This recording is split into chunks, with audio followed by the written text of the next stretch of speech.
झारखंड में विधानसभा चुनाव से पहले क्या मोदी सरकार ने मास्टर स्ट्रोक चला है? क्या इस मास्टर स्ट्रोक से विधानसभा चुनाव में फायदा होने वाला है? वाकई में क्या वो मास्टर स्ट्रोक है भी या नहीं, या है तो उस मास्टर स्ट्रोक में क्या है? कैसे मोदी सरकार झारखंड के 10,000 गांवों के लिए फंड रिलीज किया है? क्या ये पूर्वोदय योजना जो है वो मोदी सरकार को फायदा पहुंचाएगा?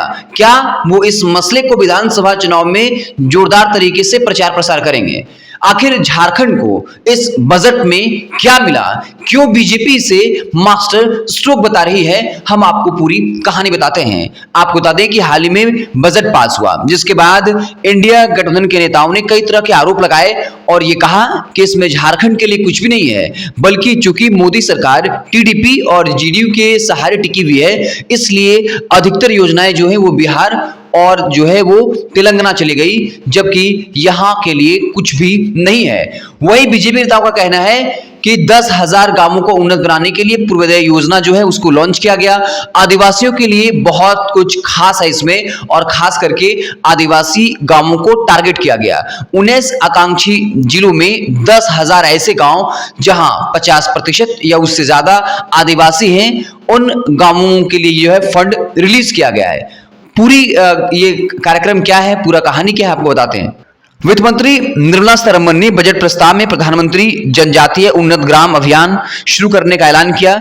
इसके जरिए देश के जनजातीय समुदायों की सामाजिक आर्थिक स्थिति में सुधार के लिए अभियान चलाया जाएगा।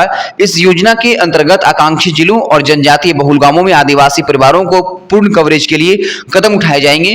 राष्ट्रीय स्तर पर 63,000 गांवों में 5 करोड़ जनजातीय आबादी लाभान्वित होंगी। इस योजना का सीधा लाभ 32 जनजातीय समूह वाले आदिवासी बहुल झारखंड के 19 आकांक्षी जिलों के करीब 10,000 गांवों को मिलेगा। यानी झारखंड के 10,000 गांवों को फायदा मिलेगा, जिसमें कुल मिलाकर 32 जनजातीय समूह जो है वो आते हैं।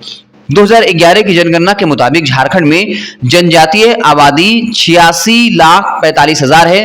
राज्य में 12,277 जनजातीय बहुल गांव हैं। यहाँ 19 आकांक्षी जिले हैं। इन जिलों की कुल आबादी में 50% से अधिक जनजातीय आबादी वाले गांवों की संख्या करीब 10,000 है।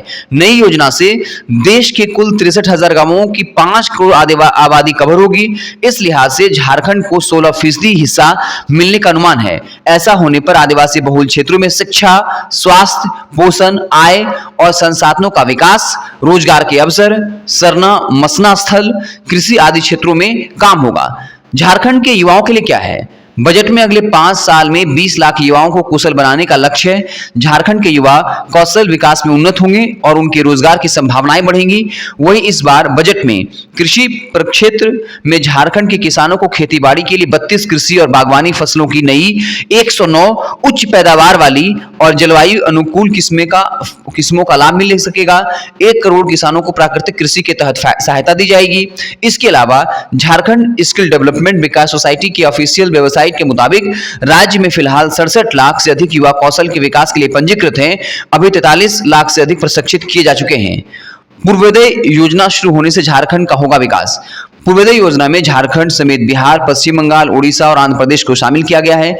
योजना का उद्देश्य पूर्वी क्षेत्र का विकास करना है। इससे मानव संसाधन, अवसंरचना और आर्थिक अवसरों का सृजन होगा।